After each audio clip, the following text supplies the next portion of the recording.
Hello everyone, total English के एक नए वीडियो में आप सबका स्वागत है। स्टूडेंट्स, आज के इस वीडियो में हम लोग पढ़ने वाले हैं पॉलिटिकल पार्टीज़। ये चैप्टर को आज हम लोग रिवाइज करेंगे। मेरा ये टारगेट है कि इस एक वीडियो में मैं पूरे के पूरे चैप्टर को कवर कर दूं। ये जो आपका टर्म 2 एग्ज़ाम आने वाला है उसके लिए ये कंप्लीट पैकेज है, क्योंकि इसमें मैं टॉपिक्स को डिस्कस करने के साथ साथ इससे जुड़े हुए जो भी इंपॉर्टेंट क्वेश्चंस है या प्रीवियस ईयर क्वेश्चंस है उन सबको डील करूँगा। So without wasting any time, let's start the video. तो ये जो नोट्स मैंने तैयार किया है इसमें आपको एनसीईआरटी बेस्ड सारे टॉपिक्स जो कि पॉलिटिकल पार्टीज चैप्टर से हैं वो सारे टॉपिक्स भी कवर हो जाएंगे और साथ ही साथ जितने भी क्वेश्चंस बनेंगे वो भी मैं बताते जाऊंगा। तो इस वीडियो को देखने के अलावा आपको इस चैप्टर से और कुछ करने की कोई आवश्यकता नहीं है, ठीक है। तो चलिए वीडियो को स्टार्ट करते हैं। What do mean by political parties? पहला क्वेश्चन आता है, पॉलिटिकल पार्टीज ये टर्म है इसको आपको डिफाइन करना होता है। तो पॉलिटिकल पार्टियां होती क्या हैं? तो जैसे हमारे कंट्री में कई पार्टियां हैं उनको पॉलिटिकल पार्टीज हम लोग कहते हैं। तो पॉलिटिकल पार्टीज किस लिए कहते हैं? अब political party is a group of people who come together to contest elections. लोगों का समूह होता है। देखिए, हर पार्टी में एक तो व्यक्ति होता नहीं, पूरा एक ग्रुप होता है और वो लोग क्या करने आते हैं? इलेक्शंस लड़ने आते हैं, है ना। To come together to contest elections and hold power in the government. और जब इलेक्शन जीत जाते हैं तो अपने पावर को स्थापित करते हैं सरकार में। जैसे कि अभी जो पार्टी जीती है उसका सरकार चल रहा है ना। They agree on some policies and programmes for the society. और समाज के लिए वो अलग अलग प्रोग्राम्स लेकर आते हैं, अलग अलग पॉलिसीज लेकर आते हैं, जैसे कि जिससे कि लोगों को, कॉमन पीपल को फ़ायदा हो सके, किसानों के लिए, स्टूडेंट्स के लिए, अलग अलग लोगों के लिए। तो ये लेके आते हैं with a view to promote the collective good. और इसके पीछे क्या उद्देश्य होता है? कलेक्टिव मतलब सभी लोगों का इसमें भला हो, ऐसे योजनाओं को लेकर आया जाता है, ठीक है। तो ये हो गया पॉलिटिकल पार्टीज का डेफिनेशन। आपको आंसर समझ में आ चुका होगा। अगला जो क्वेश्चन आता है वो है, what are the main components of political party? मतलब जो पॉलिटिकल पार्टी होती है वो किन चीज़ों से मिलकर बनी होती है। चैप्टर काफ़ी इंटरेस्टिंग, आपको बहुत मजा आएगा पढ़ने में, ठीक है। तो समझते जाइएगा। कंपोनेंट्स मतलब एक पॉलिटिकल पार्टी अगर बनता है तो उसमें वो कौन कौन सी चीज़ें रिक्वायर्ड है। तो सबसे पहले तो लीडर्स, मतलब उसके जो नेता होते हैं, मान लीजिए 5, 10, 20 नेता होते हैं। उसके बाद एक्टिव मेंबर्स जैसे कि जो प्रमोशन करते हैं, जगह जगह पे जाके एडवर्टाइज करते हैं और पार्टी के एजेंडा को सब जगह पहुंचाते हैं, ठीक है। ये होते हैं कुछ एक्टिव मेंबर्स। और बाकी बच गए जो फॉलोअर्स, जैसे कि आप जिस पॉलिटिकल पार्टी को फेवर करते हैं तो हो सकता है कि आप कहलाएंगे उस पार्टी के फॉलोअर, ठीक है। तो फॉलोअर्स, ये 3 चीज़ से मिलकर बनता है एक पूरा का पूरा पॉलिटिकल पार्टी, ठीक है। काफ़ी सिंपल था। आगे जो क्वेश्चन आ रहा है ये काफ़ी इंपॉर्टेंट है, इसको समझना बहुत ज़रूरी है। नेक्स्ट क्वेश्चन है, why do we need political parties? हमें पॉलिटिकल पार्टीज की ज़रूरत क्यों है? ये क्वेश्चन काफ़ी इंपॉर्टेंट है और ये क्वेश्चन को कई बार पूछा भी जा चुका है, ठीक है। या फिर इसी को दूसरे वे में पूछा जाए तो आप ऐसे भी पूछ सकते हैं, describe the functions of A political party. एक पॉलिटिकल पार्टी के क्या क्या काम होते हैं। तो बोलिएगा सर ये क्वेश्चन तो अलग अलग है, तो एक इसका आंसर कैसे होगा, समझिएगा। हमें पॉलिटिकल पार्टीज की ज़रूरत क्यों पड़ती है? क्योंकि उनके कुछ काम होंगे, उनके कुछ फंक्शंस होंगे। तो वही बात को यहाँ पूछा है ना, describe the functions of political party. तो क्यों ज़रूरत पड़ती है उसमें भी तो हम लोग फंक्शन लिख सकते हैं, और फंक्शन डायरेक्ट पूछा है तब तो फंक्शन लिखना ही है, ठीक है। तो समझिएगा कि कैसे अलग अलग वे में क्वेश्चन भी पूछा जाए तो आप सेम आंसर को यूज़ कर सकते हैं। तो सिंपली आप लिख डालिए functions of political parties. Political party से क्या क्या काम होते हैं तो इसको पॉइंट वाइज लिखेंगे। Parties contest elections. पार्टी जो क्या करते हैं, वो लोग इलेक्शंस में भाग लेते हैं। ये सिंपल सा सबसे पहला सबसे कॉमन सा फीचर है जो सबको जानते हैं। Parties put forward different policies, ठीक है। वो लोग क्या करते हैं, अलग अलग पॉलिसीज को लेकर आते हैं, programmes, and the voters choose from them. और वोटर क्या करते हैं, जैसे कि मान लीजिए कि 3 पार्टी है, 1, 2 and 3। इसके कुछ पॉलिसीज़ हैं, ये इसने A, B और C पॉलिसी बनाया, इसने D, E और F पॉलिसी के बारे में बताया, इसने G, H और I पॉलिसी को बनाया। मान लीजिए आपको ये सेकंड वाला जो ग्रुप ऑफ पॉलिसी है वो पसंद आया, तो आप सेकंड नंबर वाले पार्टी को वोट देंगे। समझ में आ रहा है? तो इस तरह से वो अपने अपने पॉलिसीज़ को शो करते हैं जनता के सामने कि अगर हम लोग आते हैं तो हम लोग ये चीज़ को करेंगे। तो आप उसमें से जो बेहतर विकल्प समझते हैं उसको चुनते हैं एज अ वोटर, ठीक है। Parties play a decisive role in making laws for country. देखिए, कानून को तो कोई पॉलिटिकल पार्टी नहीं बनाता है, वो तो कोर्ट का काम है ना। वो अलग काम है। लेकिन आप ये तो मान सकते हैं ना कि कानून बनाने के लिए किसी के बात को, आवाज़ को उठाना, जैसे कि मान लीजिए कि किसी के साथ चोरी हो गया तो चोरी को लेकर क्या सख्ती बनानी चाहिए, या फिर मान लीजिए कोई लोग हैं जो बेरोजगार हैं तो बेरोजगारी को लेकर क्या पॉलिसी बनानी चाहिए। तो ये सब का मैटर उठाता कौन है? हम और आप अकेले कितना मैटर को उठा सकते हैं? तो हम लोग क्या करते हैं, अपने बातों को पॉलिटिकल पार्टीज तक पहुंचाते हैं और पॉलिटिकल पार्टीज उसको एक प्लेटफॉर्म देते हैं, और जब वो एक प्लेटफॉर्म बन जाता है, देश में एक मंच उसको मिल जाता है, तब वो क्या होता है, तब वो कानून के नज़र में आता है और उसके ऊपर फिर फाइनली एक कानून बनाया जाता है। तो ये कह सकते हैं प्ले अ डिसाइसिव रोल, मतलब काफ़ी इंपॉर्टेंट रोल अदा करते हैं एक कानून को बनवाने में। ठीक है, बनाते नहीं हैं, पहले मैं क्लियर कर दे रहा हूँ, लेकिन हेल्प करते हैं। Parties form and run governments, और पार्टी जब बन जाती है, जो लोग इलेक्ट होकर आते हैं, तो वो उनका काम, मेन काम क्या है, सरकार को चलाना, ये भी उनका काम है। Those parties that lose in the elections, अच्छा उनका क्या, जो इलेक्शन हार जाते हैं तो उनका भी एक काम है, उनका काम होता है द रोल ऑफ ऑपोजिशन। मतलब मान लीजिए कि मैं जीत गया और मैंने अपनी पार्टी बना ली, मेरा पार्टी का नाम सपोज ए है और आपकी पार्टी का नाम सपोज बी है, आप हार चुके हैं, तो आप क्या करेंगे, आप 5 साल तक जो मैं अभी काम करूंगा, जो मैं वर्क करूंगा, वो 5 साल आप बैठे नहीं रहेंगे, आप क्या करेंगे, हर बात को लेकर मुझे अपोज कीजिएगा। अपोज करने का मतलब क्या है, मुझ पर प्रेशर बनाइएगा कि आपने ये काम को, आपको इस ढंग से करना चाहिए, आपको इस ढंग से करना चाहिए। इससे क्या होगा, प्रेशर में आके मुझे काम ठीक से करना पड़ेगा। तो ये एक ऑपोजिशन का काम होता है। ठीक है, कोई ऑपोजिशन किसी एंटी, जो अगेंस्ट पार्टी है, उसका विरोध करती है, तो ऐसा नहीं है कि वो भड़का रहा है, वो उसका काम ही है। ठीक है, मान लीजिए आज पार्टी ए सरकार में है और बी उसको अपोज कर रही है, तो ये चीज़ रिवर्स भी हो जाएगा। ठीक है, जब बी सत्ता में आएगी तो ए उसको अपोज करने लगेगी। ठीक है, तो ये उनका काम है, ये that is just their job, तो ये उसका फंक्शन है। Party shape, next point is party shape public opinion, they raise and highlight issues. जैसे कि पब्लिक ओपिनियन, आपका जो सोच है, आप मान लीजिए आप कहीं रहते हैं, वहाँ पर बिजली की समस्या है, तो आपके जैसे कई और 500,000 घर होंगे, उनके पास भी यही सेम समस्या होगी, तो वहाँ की पार्टी क्या करेगी, वो इस टॉपिक को, इस इशू को रेज करेगी और हाईलाइट करेगी, ताकि मीडिया कवर करे इसको, इसके ऊपर सरकार को नज़र पड़े, तो सरकार इस पर कुछ एक्शन ले। तो ये सब काम किसका होता है, पार्टीज़ का होता है। ठीक है, and the last point is parties provide people access to government machinery and welfare schemes implemented by governments. जैसे कि सरकार के द्वारा कोई स्कीम आती है तो पॉलिटिकल पार्टीज क्या करते हैं, लोगों तक उस स्कीम को पहुंचाने का काम करते हैं। ठीक है, जैसे कि कोई स्कीम है, जैसे कि मनरेगा है ना, मनरेगा, तो मनरेगा में क्या होता है, लोगों को रोजगार मिलता है, तो हर व्यक्ति को तो पता नहीं है कि इसको कैसे काम करना है, कैसे फॉर्म फिलअप करना है, कैसे उसको डेली का काम मिलेगा।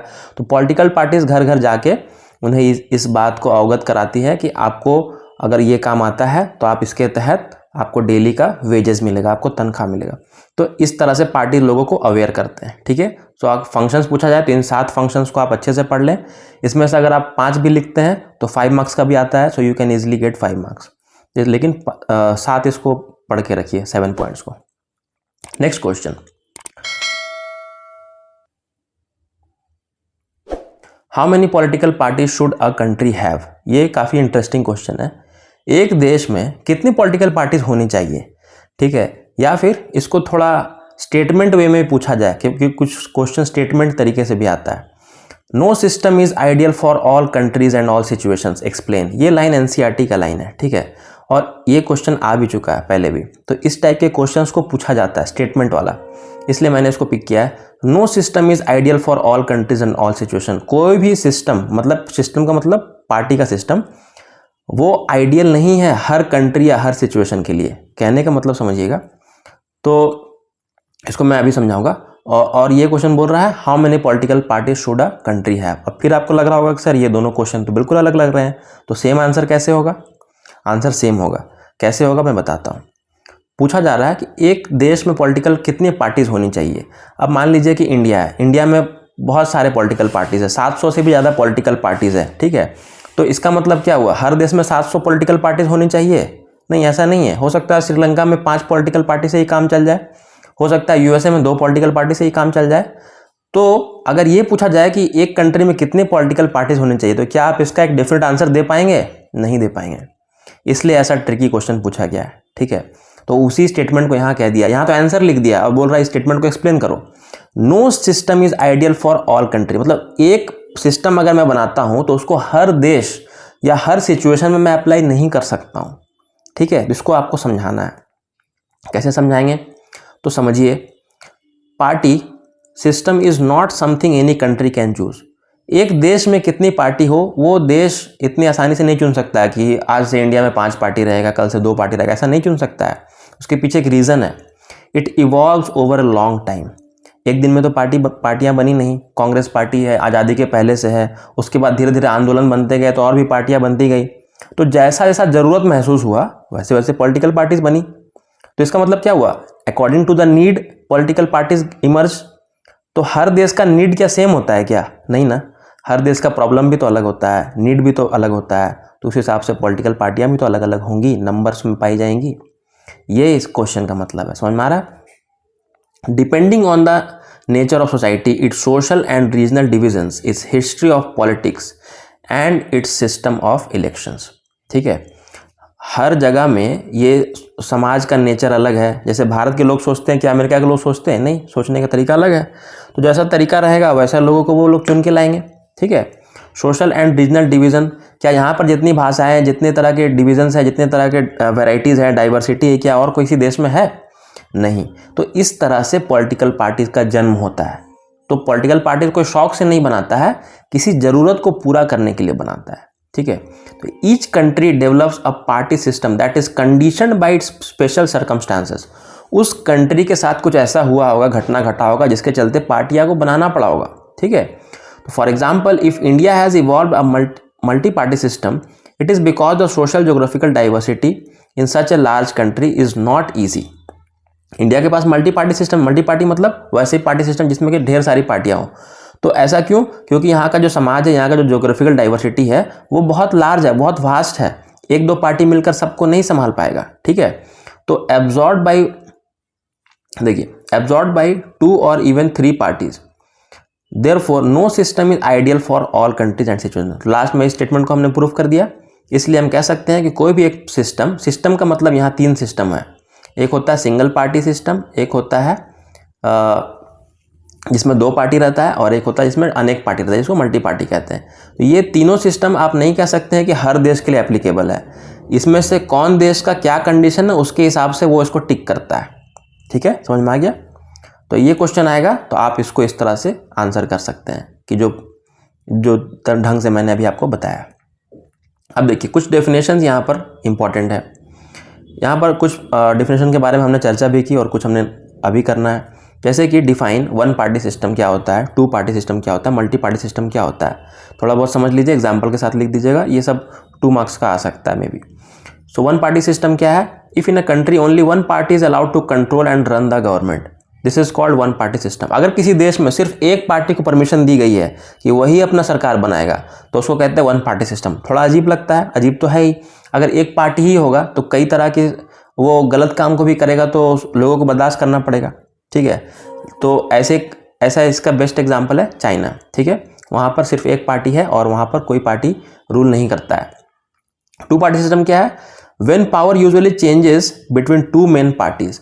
2 पार्टी होगा, मान लीजिए पार्टी फॉर एग्जांपल ए और बी रहेगा। ठीक है, तो several other parties may exist, contest elections and win a few seats in the national legislatures, but only the 2 main parties have serious chance of winning majority of seats to form government.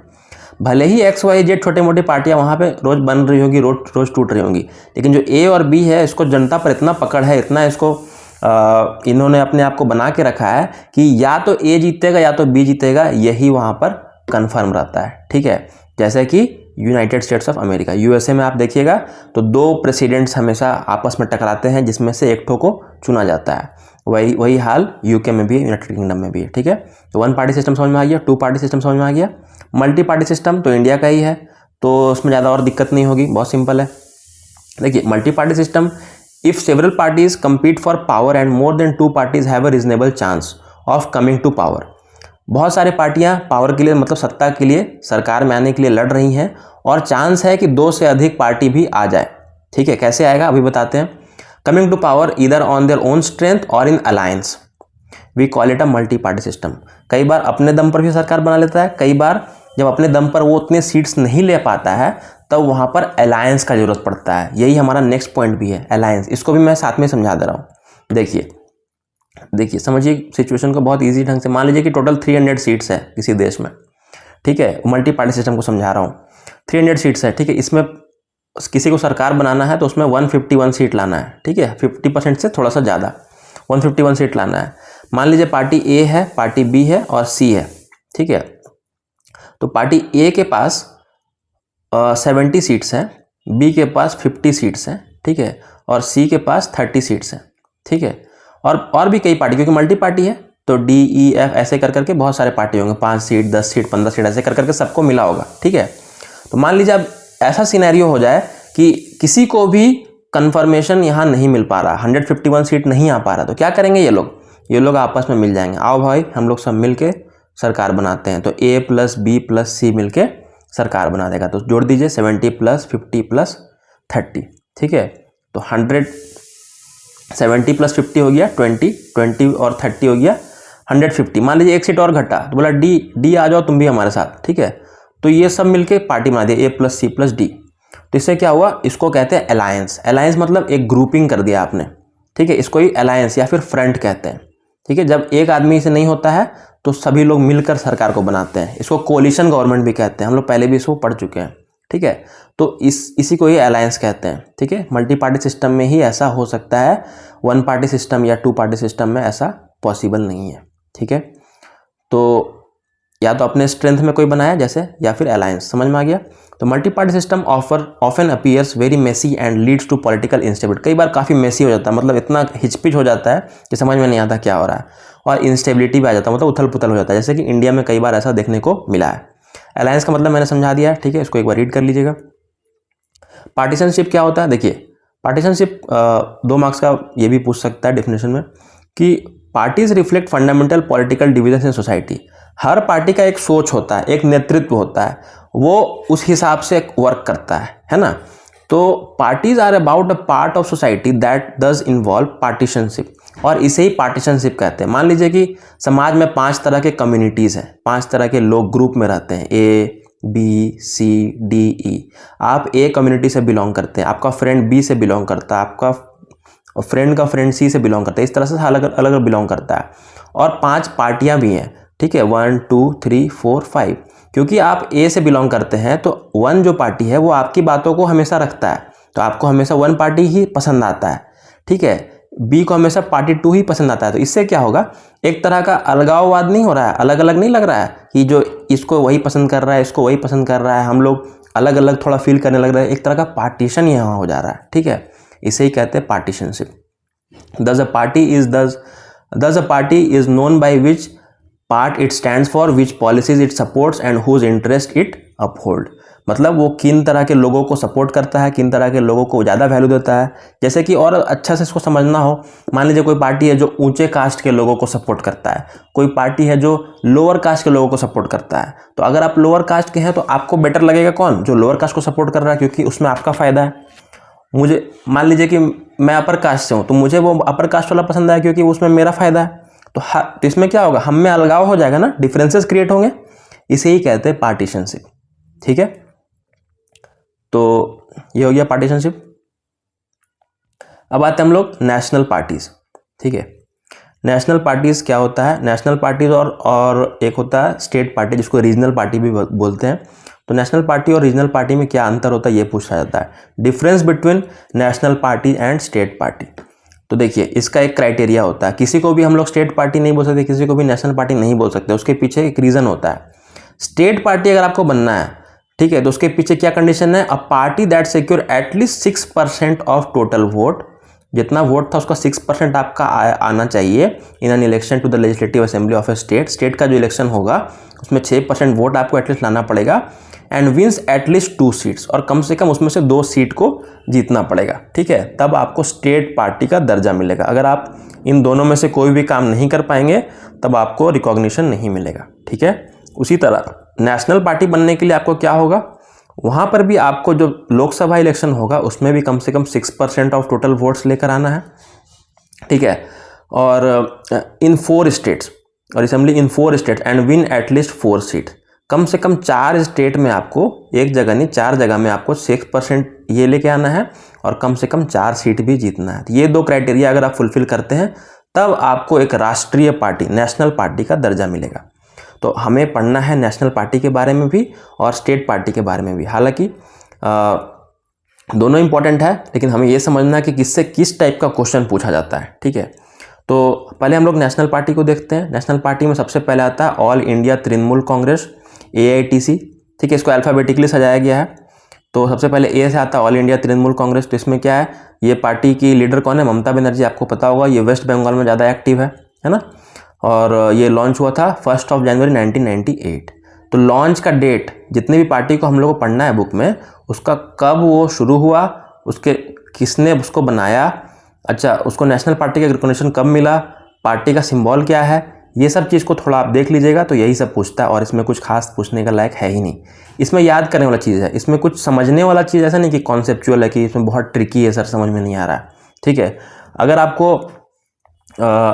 अगर आपको इसको facts को याद कर लेते हैं तब आपको कोई तरह की दिक्कत नहीं होगी। Second number is Bahujan Samaj party. Bahujan Samaj party जिसको शॉर्ट में BSP भी कहते हैं, जिसमें अभी फ़िलहाल हेड जो है वो मायावती है और ये यूपी में सबसे ज़्यादा एक्टिव है। हालांकि यूपी के अलावा भी छोटे मोटे स्टेट्स में, मतलब बाकी स्टेट्स में हल्का फुल्का एक्टिव है, लेकिन यूपी में खास करके ज़्यादा एक्टिव है। ये शुरुआत हुआ था 1984 में और इसको शुरू करने वाले जो व्यक्ति थे उनका नाम था कांशीराम, ठीक है। और ये खास करके जो लोअर कास्ट पीपल थे, दलित्स, आदिवासी, OBC, रीजनल माइनॉरिटीज़, ठीक है, उनको सपोर्ट देने के लिए इस पार्टी का निर्माण किया गया था। और ये किन लोगों के नक्शे कदम पर चलता है, तो ये कुछ फेमस लोग हैं जैसे कि साहू महाराज, महात्मा फुले, पेरियार रामास्वामी नायकर, बाबा साहब अम्बेडकर। तो इनके पद चिन्हों पर चलता है, इनके दिखाए गए रास्ते पर ये पार्टी चलता है, ठीक है। तो क्वेश्चन इसमें कैसे आएगा पहले ये समझिए।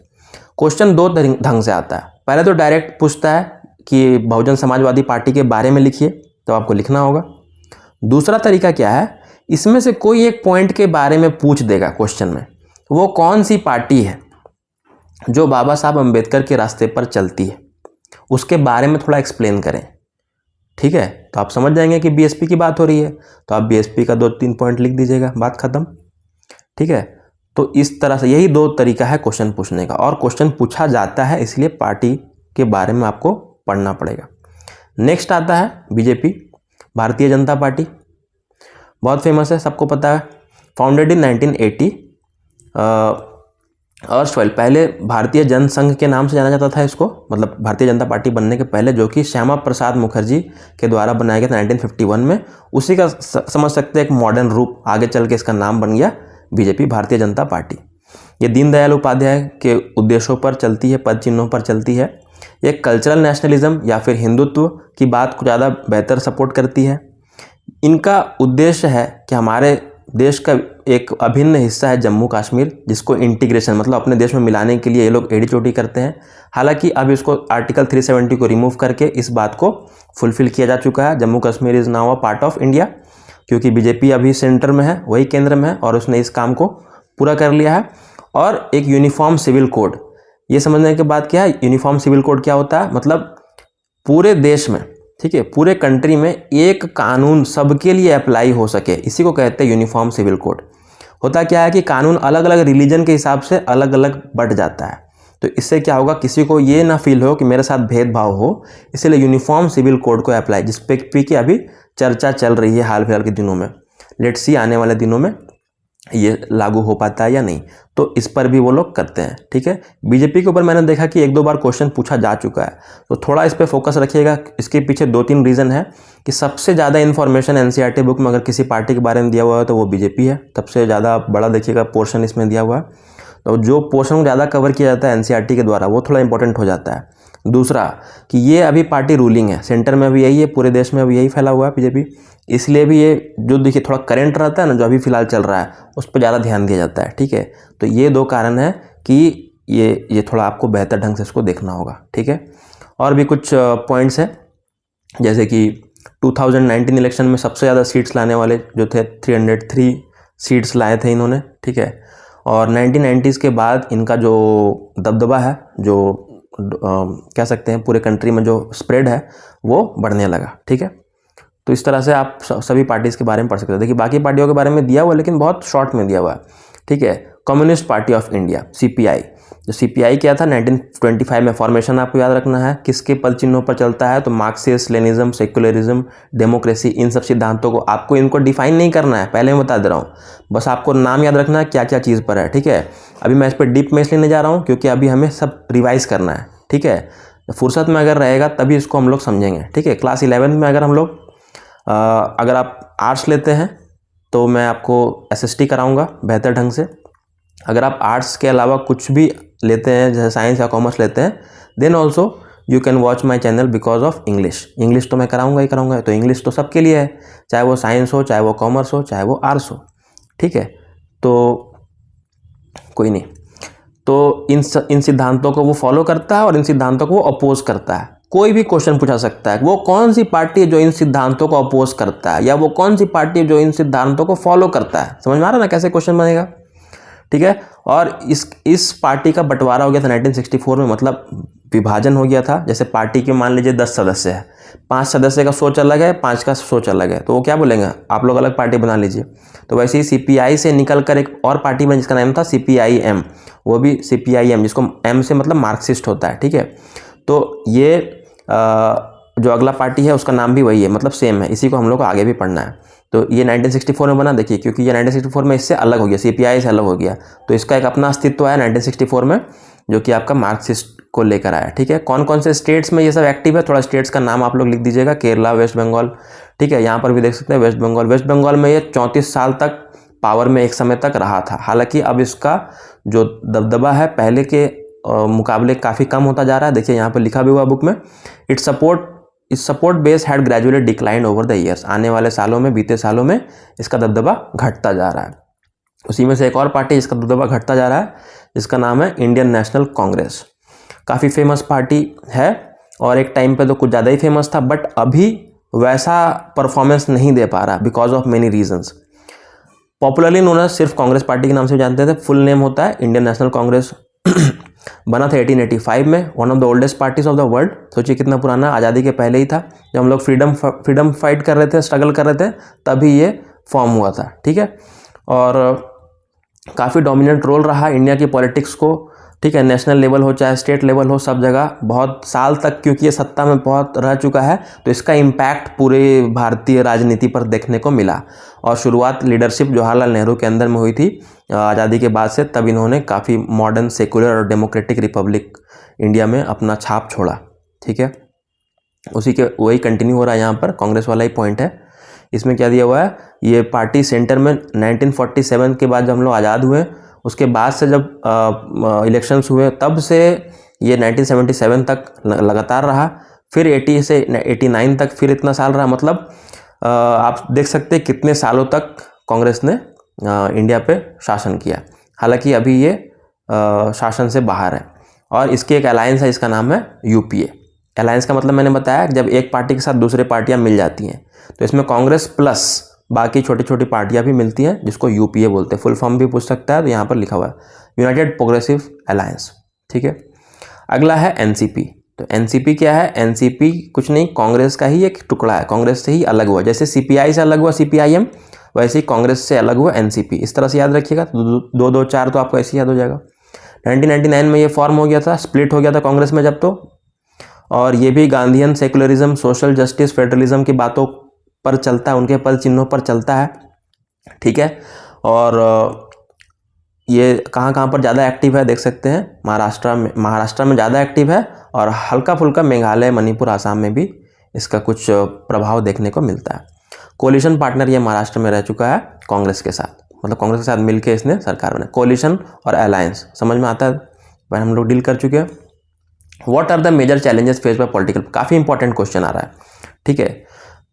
पॉलिटिकल चैलेंजेस ये पूछता है फेस बाय पॉलिटिकल पार्टीज। तो चैलेंजेस क्या है, पॉलिटिकल पार्टी में भी चैलेंजेस होता है, जी हाँ होता है। कैसे, the first challenge is lack of internal democracy within parties. अंदर में ही मतभेद हो जाता है पार्टी में, होता है ना, कि कोई मान लीजिए जैसे कि कांग्रेस पार्टी का एग्जांपल ले लीजिए, वहाँ पे क्या है कि गांधी फैमिली का डोमिनेंस ज़्यादा है। हालांकि कांग्रेस पार्टी में कई अच्छे अच्छे लीडर्स भी रहे हैं, लेकिन उनको उतना प्रभावशाली पोस्ट नहीं दिया जाता है। तो इसके चलते अंतर विवाद पैदा होता है, ठीक है, तो ये पार्टी के लिए बेहतर नहीं साइन है।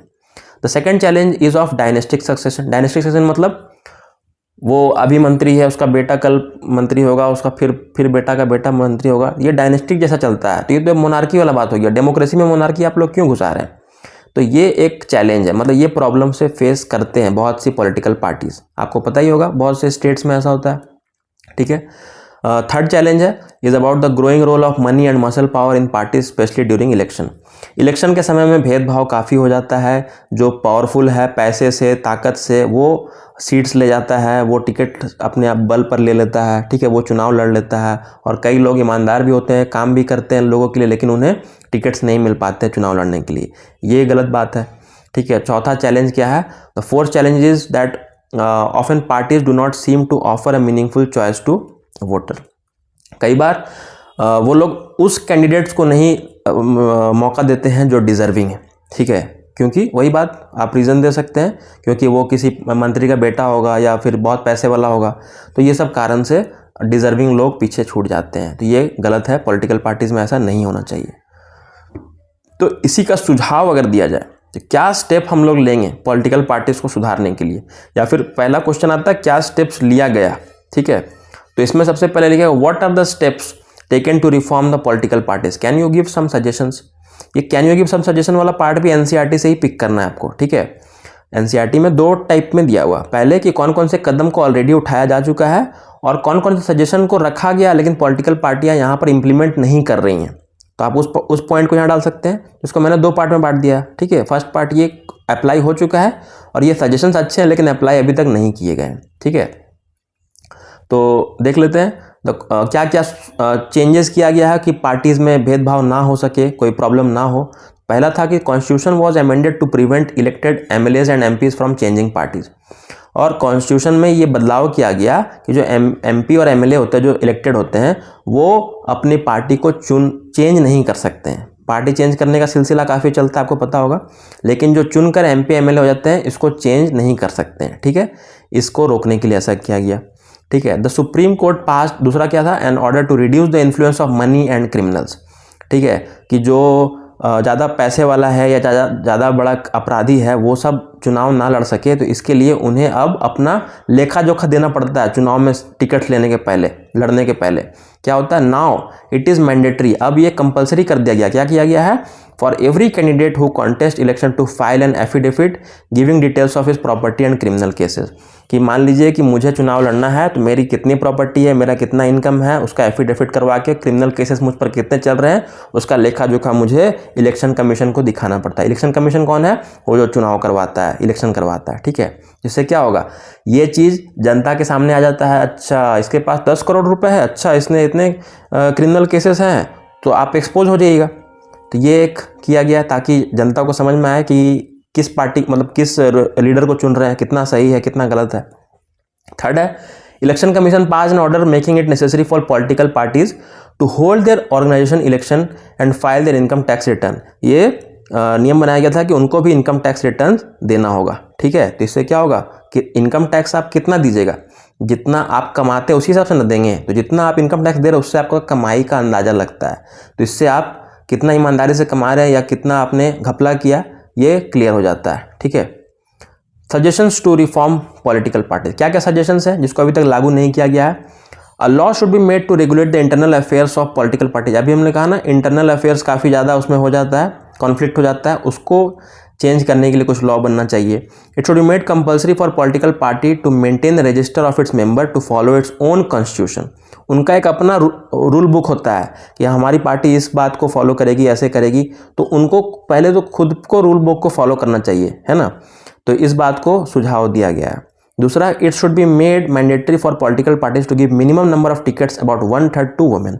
महिलाओं को आगे नहीं बढ़ाया दिया जाता है। आप देखिएगा कि राजनीति में ज़्यादातर मेल दिखेंगे आपको, फीमेल उतने नहीं दिखती हैं। तो 1/3 एटलीस्ट, मतलब 1/3 हिस्सा महिलाओं को भी टिकट्स देने चाहिए, उनको भी लड़ने का मौका देना चाहिए ताकि वो महिलाओं की बातों को आगे उठाएं।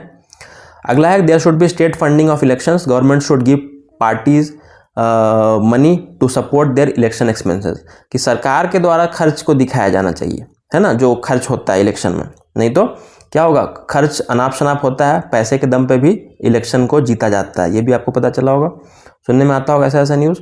तो इन सब से अवॉइड करने के लिए ऐसा किया जाता है। आखिरी, how can political parties B reform, political parties को कैसे रिफॉर्म किया जाए। अभी तक तो हमने पढ़ा कि पॉलिटिकल पार्टीज ने को ठीक करने के लिए क्या क्या स्टेप लिया जाए, और अब अगर डायरेक्ट पूछा जाए कि कैसे रिफॉर्म किया जाएगा, तो इसके लिए 2 सजेशंस एनसीईआरटी बुक में दिए गए हैं। ठीक है, वो पहला क्या है, देखिए अगर ये क्वेश्चन 2 मार्क्स का आता है तो जो डार्क ब्लैक वाला है बस उतना लिख दीजिए, 2 मार्क्स मिल जाएगा। अगर ये 4 या 5 मार्क्स का आता है तो पूरा एक्सप्लेन करके लिखिए। ठीक है, इसलिए मैंने इसको डार्क ब्लैक और इसको लाइट में लिखा है। ठीक है, people can put pressure on political parties, जनता चाहे तो पॉलिटिकल पार्टीज पर दबाव डाल सकती है। ठीक है, जनता चाहे तो कुछ भी करवा सकती है, तो ये जनता के भी हाथ में होता है। हर चीज़ पर पॉलिटिकल पार्टीज को ब्लेम देना सही नहीं है, कुछ हद तक हम भी गलत होते हैं। ठीक है, इस बात को समझना जरूरी है। This can be done through petitions, publicity, agitations. अगर जनता पिटिशन मतलब केस कर दे, ठीक है, पब्लिसिटी करे, इस बात को एक्सपोज करे, एगिटेशन गुस्सा दिखाए, ordinary citizen, pressure groups and movement and media can play an important role in this. और आम आदमी, प्रेशर ग्रुप्स जो मान लीजिए कि एक समूह है जो कि सरकार पर प्रेशर बनाता है, उनको प्रेशर ग्रुप्स कहते हैं। ठीक है, एंड मूवमेंट, आंदोलन किया जाए, इससे क्या होगा, मीडिया भी इसमें इंपॉर्टेंट रोल प्ले करना चाहिए। हालांकि देश की मीडिया जो है वो बिल्कुल मतलब क्या कह सकते हैं कि वो बिकाऊ टाइप की है। यहाँ पर वो किसी न्यूज़ में देखिएगा तो आप एक ही खबर को अलग ढंग से दिखाया जाएगा, दूसरे न्यूज़ में देखिएगा तो अलग ढंग से दिखाया जाएगा, हालांकि दोनों गलत है। किसी भी पार्टी को फेवर करके न्यूज़ दिखाना इज़ रॉन्ग। ठीक है, ये क्या होता है, आप लोगों को गुमराह करें। आप मीडिया है, आप सबसे रिस्पॉन्सिबल है, आपको तो बेहतर ढंग से लोगों को सब प्रेजेंट करना चाहिए। अगर आप ही गुमराह करेंगे तो लोग सही कैसे समझेंगे। ठीक है, if political parties feel that they would lose public support bye not taking up reforms, they would become more serious about reforms.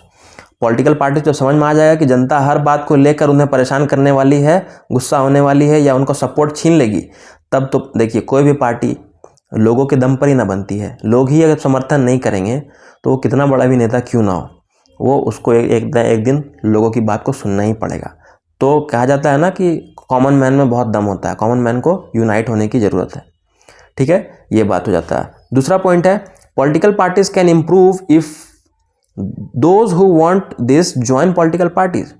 लोग कहते हैं पार्टी को ऐसे करना चाहिए, वैसे करना चाहिए, खुद उनको बोला जाए कि आप पॉलिटिकल पार्टी ज्वाइन करके क्यों ना आप उसमें बदलाव करें, या आपके जैसे 1000 पढ़े लिखे लोग उसमें ज्वाइन कर लें और वो बदलाव करें, तब लोग पीछे हट जाते हैं, बोलते नहीं पॉलिटिक्स से हम लोग को कुछ नहीं फर्क पड़ता है, ऐसा कहते हैं। तो जब तक आप खुद नहीं इन्वॉल्व होते हैं, बेहतर लोग, मान लीजिए आप ईमानदार हैं और अगर आपके जैसे 1000 ईमानदार लोग आपकी पार्टी में आते हैं, so it is good for the country, it is good for the common people.